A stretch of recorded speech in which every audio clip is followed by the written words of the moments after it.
Welcome to Kenton's videos. Enjoy the video. You start inside Google Forms, open the target form and click the Responses tab. Once there, switch to Individual View to see single submissions. You can click the three-dot menu on that response and choose Edit Response, or use the pencil icon when available. Make sure to enable Allow Response Editing if you want submitters to change answers later. This setting lives under Settings, Right Arrow Responses. This first step gets you into editing mode fast, so you can modify answers immediately and avoid extra navigation.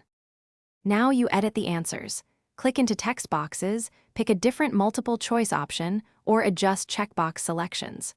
Once done, upload files if attachments need replacing, making sure file types and sizes meet limits.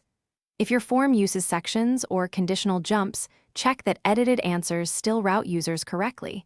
Changing a response can alter the flow. Make sure to step through the form preview after edits, so you verify dependent fields behave as intended before finalizing your changes. Finish by submitting the edited response. You will see the updated entry in the responses list and, if linked, in the connected Google Sheet. If edits don't save, troubleshoot. Reload the form, clear your browser cache, or switch browsers. Permissions or extensions sometimes block saving. Also, verify you have edit access. Collaborators need proper rights. As a best practice, export or copy responses to a sheet before making bulk changes, so you can restore data if anything goes wrong. Thanks for watching. Consider subscribing if we helped you.